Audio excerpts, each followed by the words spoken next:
Meski detik-detik sudah harus lengser dari jabatan tinggal beberapa hari ke depan, Bupati Seluma, Erwin Oktavian, sepertinya masih tetap ngotot melindungi 3 pegawai negeri sipil, atau PNS mantan koruptor pungli 196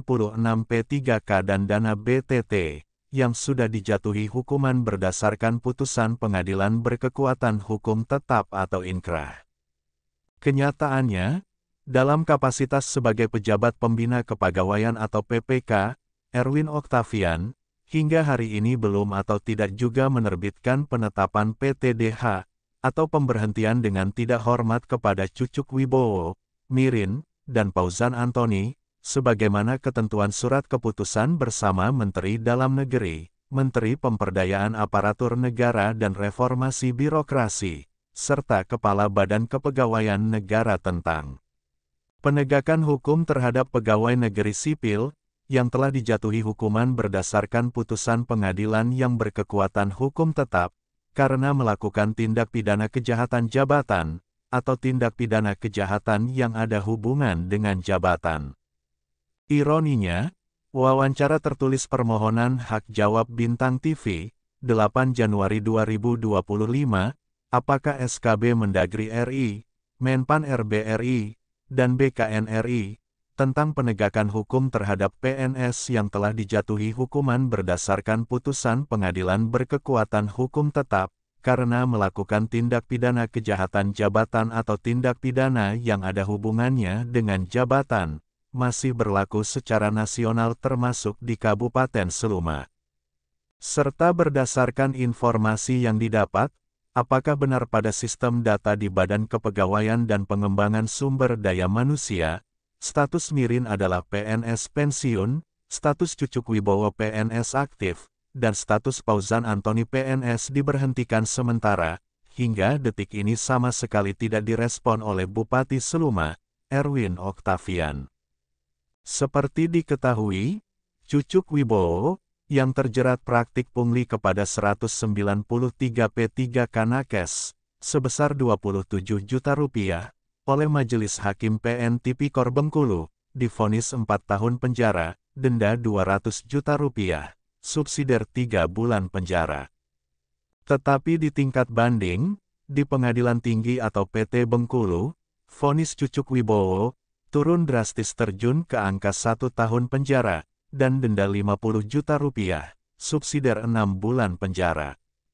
Di tingkat kasasi, Mahkamah Agung RI, menolak upaya hukum kasasi Cucuk Wibowo, dan Jaksa Penuntut Umum, atau JPU Kejari Seluma, sehingga putusan pengadilan tersebut sudah berkekuatan hukum tetap, kata para mantan PNS korban PTDH, yang meminta tidak disebut nama, tetapi meminta kesamaan penerapan hukum oleh Bupati Seluma, Erwin Oktavian. Sementara Majelis Hakim Pengadilan Negeri Tipikor Bengkulu, 11 Juni 2024, menjatuhkan vonis 1 tahun penjara, denda Rp50 juta, kepada 12 terdakwa korupsi BTT, atau biaya tidak terduga BPBD, atau Badan Penanggulangan Bencana Daerah Kabupaten Seluma. Para terdakwa, termasuk Kepala Pelaksana BPBD, Mirin, serta Kabid Rehabilitasi dan Rekonstruksi BPBD, Fauzan Aroni, diketahui tidak menggunakan jeda waktu 14 hari sejak dijatuhkan vonis, untuk menempuh upaya banding ke Pengadilan Tinggi Bengkulu. Dengan demikian, vonis 1 tahun penjara dan denda Rp50 juta kepada 12 terpidana, termasuk kepada Mirin dan Fauzan Antoni, sudah berkekuatan hukum tetap, kata seorang pengacara, yang meminta tidak disebut nama, dengan alasan menghargai para pengacara mantan terpidana, ketika diminta pendapat melalui WhatsApp, ke nomor telepon selularnya, di Bengkulu. Di lain pihak,